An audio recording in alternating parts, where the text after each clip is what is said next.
Hello and welcome to part 5 of the world's biggest and wealthiest and most intricate business that everybody is in on, the human and child trafficking business. And today we're going to be continuing talking about children's and community institutions that are involved. And if you don't know what this is all about, you want to check out video number 1 in this series where I'm breaking all of this down to explain why this is the biggest business, why there are millions and millions of children who are involved in this stuff, and how they're able to get away with it at all levels of society. Now, this is one I think is going to be probably one of the most important ones that's going to be in the series, because in here I'm going to be talking about all these these community-based institutions, schools, social services, the police, etc., and how they factor in.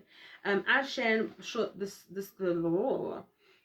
shared by Ali Carter, who is a victim of this. She is somebody who went through all of this stuff, and she shares her story. She has been massively silenced, which is why I'm sharing her story as well. She is alive and actually thriving and stuff, which anyway, you guys can figure out about all of that in the first video.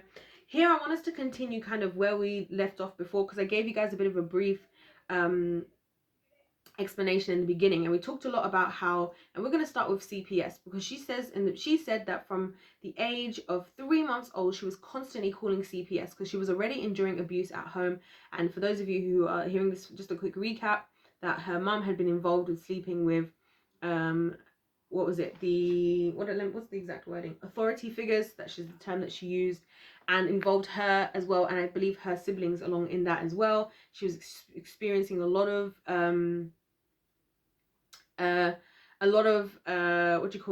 abuse, rape and everything, from not just in the home, from the boyfriends and things like that. And so CPS was being called, and I want to say this because this is at 3 months old until she was eventually she left when she was 13 is when she ended up leaving, and then finding herself in foster homes, etc., which is going to be the next group of people we'll talk about. Now I want to talk about this specifically because she was already failed from the jump. Because if CPS has been called so many times, right, how is it that they have not, child protective services, how is it that they're allowing her, first of all, to stay in this environment? And she claims and she believes that this is because they're all in on it. They are all in on what's happening.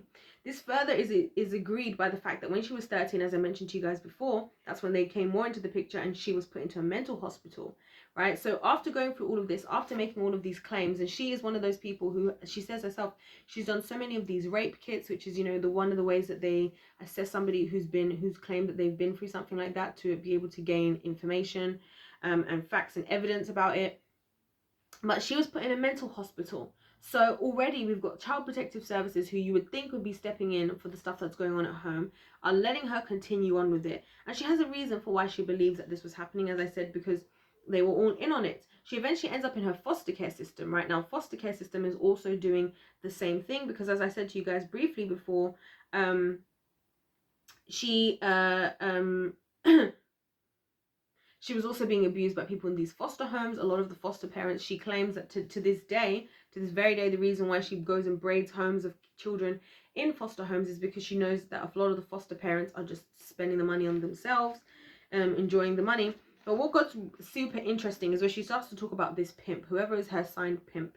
The one who I talked about who claimed he was 27, but she found different passports and birth dates in his wallet and stuff that showed that he was clearly not 27.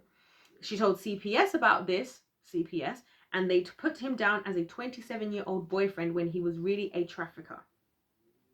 Now, what he was doing is he was going in and out of homes, paying off her foster parents, and taking her to Hollywood elite parties, which she talked about, the elite Hollywood elites and all that stuff in some of the previous parts. And this was happening over and out of the country. All of this stuff was happening over and out of the country. And all this stuff, by the way, was taking place in a lot of this stuff was taking place, by the way, in these underground tunnels. She said there was no FBI help, and she used to tell social workers who told her to stay quiet or she would be shipped to Arizona and no one would ever find her again. So scare tactics, you know, people say like, oh, well, she should have spoken up, she should have told whoever.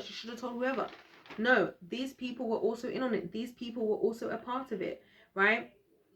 So, you know, some people say, well, what about at school, right? Surely at school School is where she can speak up about this stuff. Well, guess what? She was trafficked by staff in schools through the underground tunnels. These underground tunnels, she claims, run through the underneath of the schools.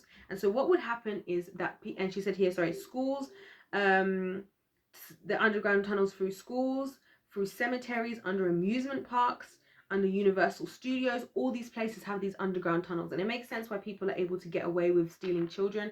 There was a child who went missing in the United Kingdom called Madeleine McCann. Interestingly enough, guess who she was connected to? And I did this in a video. She was connected to Lou M. Taylor. Lou M. Taylor, who is what? Business manager, who runs a sports and entertainment company, right? That manages athletes and artists. Lou M. Taylor. You see how this is all connected? And there are pictures that show that suggest that Lou was the one who took these two girls, and the other girl, sorry, was Ramsey, the young girl whose surname was Ramsey. So that's another one. So she says that specifically under these underground tunnels, what they used to do pretty much is that they would take the children, like, so for example with her, it would either be that the school would sign her as if she's in class, but she's actually not in class. So she shows up as if she's in class, and then she'll be taken out from class during the day by her pimp to go to all these, whatever they've got to go to, these weird Hollywood elite parties and this and that, and then be brought back just in time for the bus, or transported through the underground tunnels under the schools. She claims that there's a whole new world with a whole world with its own transport, every source of transportation underground, and this is where she would be taken as well. She would talk to, you know, the school counselors and people like that. She'd come forward and speak to them. They would write reports. Nothing would happen. And so now you think, okay, well, you're saying that, but surely she can then instead just go to the police, right? Oh yeah, I've got here that CPS used to gaslight her. So basically they would say to her like that she's crazy, she's making this stuff up, which is again why I believe she ended up in the mental health hospital, because they're saying to her like, what are you talking about? That never happened to you. And this is why I say this is classic narcissism, and I keep referencing my video on my other channel, Kings and Queens, that Satan is the father of narcissism, because all they do to a lot of these kids is to stop them. And again, this is the same tactic pedophiles use. I was watching a video where these pedophiles were being interviewed, and they were asking why did you do this stuff? How did you think you'd get away with it? And they're like, because the people who did it to me got away with it, just by telling me that it didn't happen, just by not acknowledging it. So this is a big tactic that is used, especially with children, like to stop them from speaking up, right? To stop them from speaking up. So that's what happened with her, is that a lot of people would the CPS and all these people would be like, either just tell her point blank, like, well, we're gonna make sure you can't say anything, or call her crazy, which is why she spent time in mental hospitals and stuff, right? And they told her stuff like she was taught that pain is pleasure. She was taught you do not speak unless you are spoken to, right? And as a foster kid, she specifically was taught that she has nothing but the trash that's in her bag, that she the trash bag that she has, that has everything that she has, that she takes from home to home. That's all that she has. That's what they told her, right? And so she'd been to 19 high schools in 1 year, and she was never in one place for more than a month, and for more than 1 month. And this is because no one wanted to talk about it. And she went, so as time had gone on, she then eventually, thank God, got fostered by a foster mum who actually cared about her. And they decided also now to go to the California Ombudsman, and they contacted judges, attorneys, lawyers, police, personal investigators. Everybody shut down her and her foster mum, and they all called her crazy. She was deemed to be a high-risk kid. You know, basically every form of trying to just make her sound like she's crazy and she's making stuff up. And this is a problem I have in society, and this is one of the reasons why it's important for us to speak about this stuff, because when children are acting in a certain way, the more research I do about children, I research a lot about children, it's because I love children, and I feel like there's not enough accountability and responsibility for children anymore, right? When I research about children, it's so interesting that you find that children don't do, there's very few things that children are doing for no reason. There's usually a reason why they do everything that they do, and that's down to babies, youngest level of babies. In fact, if you guys want to watch something that's really easily digestible, you can watch, there's a series on Netflix called Babies, and on that series, basically every episode you have scientists who had theories about babies, and that they were so much more capable than what human beings thought.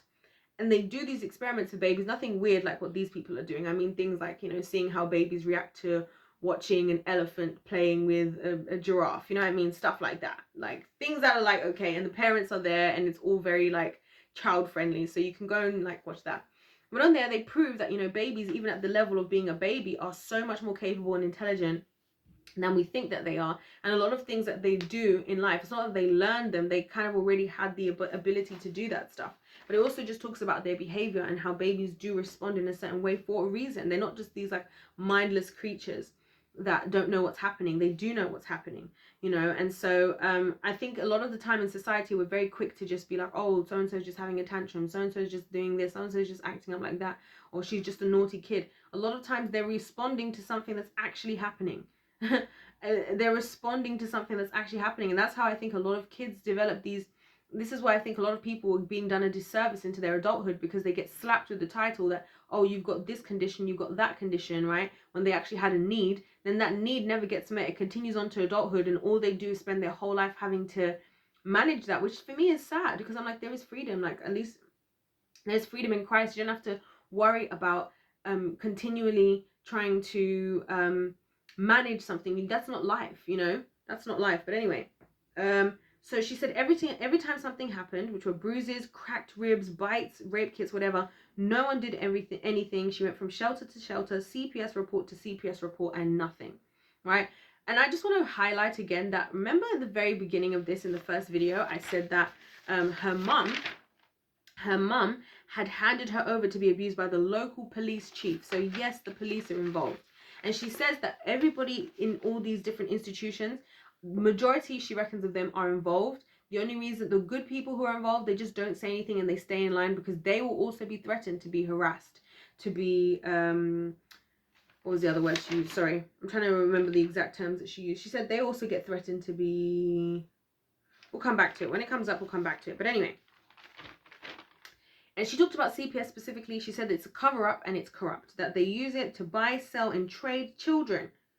And that's what the purpose of CPS is. And that's pretty scary, because, and it kind of makes sense if you think about it, because a lot of people have negative experiences in foster homes. Again, it's something that just goes ignored. Again, because we're humanity, and we, for some really dumb reason, want to think that, oh, I'm sure most people are good people. And I always say this to you guys, people just get away with what they can get away with. They don't do what's right. That's why people are very different by themselves. Then think about how different you are by yourself than when you are with other people. It doesn't have to be weird, right? Some things, it might just be like, for example, with me, I talk to myself a lot, right? And so I might not talk to myself as much amongst other people, but I am still adjusting myself for other, in some way around other people, because when I'm by myself, I don't have any reason to not do that, right? And so people can take those things to the extreme.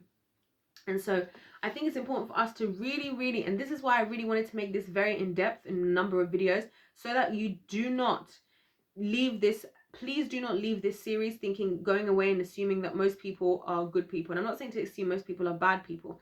I'm saying to be aware of the world that we actually live in, because the fact that we don't is the reason why we have people like Ali Carter's, who go through what they go through and are still on the run to this day, who's saying that there are still millions. She says there are still millions of kids who are going through this, who call her a traitor, and people that she's lost who never made it, you know, millions who are still going through this stuff, and they can't, and who are going through even worse than what she's gone through, which is insane. And so we need to believe this stuff is possible, and we need to be prepared to act. So this is why we're talking about this, right? And so she says, yeah, so they've got cops to the police. Like I said already, the police are also in on all of this stuff, controlling what's going on. She said that even now she finds that there are police who try to come and interview her just for no good reason, just to find out where she is, because they're basically trying to make sure that she's not out here in the world running her mouth, pretty much is what it sounds like. Which is pretty insane.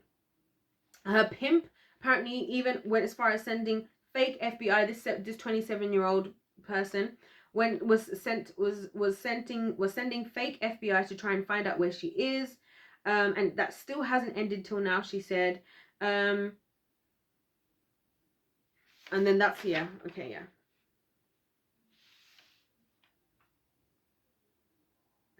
Sorry, I'm just checking my notes.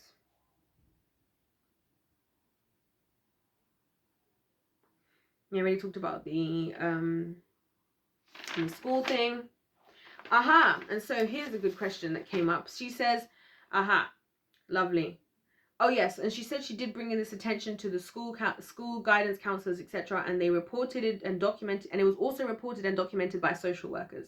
So all this stuff has been documented on every level. All of these organizations that she's been involved with, these things are actually being documented. No one wants to get involved, probably because either and because they either want to ignore it for certain reasons, or they don't want to be caught out and therefore are just going to be quiet because they don't want to be harassed and everything. Because they could lose their jobs, they could be threatened, stalked, harassed, hunted for the rest of their lives, right? And this is what these people do. Again, when you get involved with when you do a deal with the devil will make it so that it's a win-win for him and it's a lose-lose for you. It's just for you, it sounds like it's a lose. It sounds like it's a win-win, but it's a lie, because everything he says is a lie, right? So anyway, she says, why is it being ignored? And she said it's because they are all customers, because all of these people are customers of this system. They are all benefiting off of this system. And that's the scariest part of all. Imagine having to be a child actually going through this and actually knowing and experiencing the fact that this is what people are doing. You know, and she said this is satanic ritual abuse and it exists, the black market and the organs. Oh, I hadn't talked about this yet. She was saying that, you know, that they use the organs that we find in the hospitals, right? That people go, you know, like she was saying why it's so expensive to get a heart transplant or a liver transplant, etc., is because they're harvesting these organs from people in these arenas, selling them on the black market, and then from the black market it's being sold into the hospital. That's why this stuff is so expensive. That's also why it's slightly less expensive getting it done in Mexico and places like that, because it doesn't have to have the cost of, like, I'm assuming, of going over the border. So again, we're seeing that the CPS is failing her, the foster system is failing her, the hospitals are in on this stuff because it benefits them. They don't want to go against this. They want to be able to do their research. They want to be able to have their transplants. They want to be able to kill babies so they can use those cells to do research and other things, right? The police are involved as well. They're benefiting off of it financially. All of these people she's claiming are customers. And even the guy who was interviewing her, he's like, you mean all of them? Like, seriously? Like, he's like, but people are not going to believe this. And she's like, majority, at least. Majority. And that's a pretty scary thought to have. And if you think about it, as crazy as it sounds, it kind of makes it more possible and more likely that all of this stuff is actually true. Because if it wasn't all of them, then why aren't people just getting called out? Why aren't we just having, you know, people being arrested for this stuff? These types of crimes are the things that people don't really get in much trouble for. You know, the things that people do get in trouble for, and I say this all the time. It's the things like the lower level drug dealers. It's the people who broke into a store at night and stole some stuff. Those are the people we see going to jail. Those are the people we see doing time. It's this Cain Alvarez situation, which I want to talk about. Cain Alvarez, who's a UFC fighter who at the moment is in prison and is facing jail time because he attempted to kill the guy that had sexually assaulted his own child. The system did nothing about it, and so he took justice into his own hands, right? These are the people that are going to prison. I have a video coming out about how I feel like some of our best men are in prison, right? These are the men that are going to prison. These are the people that are going to prison. And yet these people that we're talking about here are protected. And you know why? Because at every level, they're all looking after each other. These institutions, these police officers, these schools, teachers, staff, governors, they're protected by the police. Police is protected by the government. Government's protected by the elites. And you might say, how the elites are protecting government? Because they've got money and things and this and that, and then they kind of protect each other. They're all fueling what's going on at the top, and who's left out? It's the children. But here's the thing. Having said all of this, and this is exactly why I have to make this series, and this is exactly why I say what I say, even though sometimes it comes across so harshly. When I talk about the home and the importance of parents and aunts and uncles and grandparents and the family, because the only reason a child can even end up down this road in the first instance, right? And we'll take out that there's this portion that's going to happen just by things happening in life, just by somebody kidnapping a child, etc., right? And thank God for us being taught not to talk to strangers and stuff, right? But outside of that, a lot of this is being done willingly. How many examples have we seen on this channel of people whose parents willingly gave them up for stuff like this? Like this girl, Ali. Her mum was the one who got her involved in this. These people are being given up, and this is why I say that You know, we're going down the levels, but really the power is always with the people. But we're going to talk about that in the next one. We're also going to talk about the role that the church has to play in this, because I got to call out the church on this one too, okay? I'm a woman of faith, y'all know that. But I also know that just as the same as that God calls us out as well, because he's looking down at a lot of us, like, what are you people actually doing? That's why I'm speaking up on this, because I'm like, well, I'm going to do what I can do to try and stop this, to learn more about it, and to spread the news, to spread the information, you know. But you guys can see how, again, this is why I feel we're living in a world where the enemy just wants us so much to give the responsibility of our child over to somebody else, because he's already got that somebody else who's already involved with what he's doing. So as soon as we give that up, then it's free game for them. And anyways, we're going to talk about this in the next video. Please do subscribe if you appreciate this content, and share it, because I think this story from Ali is so important. Please do let me know your thoughts in the comment section down below. And like I said, if you haven't, this is the first of all these videos you're watching, check out the first one again and watch all the way through. It will make a lot more sense that way, because we're going down in levels, explaining how this is actually possible to happen. How do they get away with this?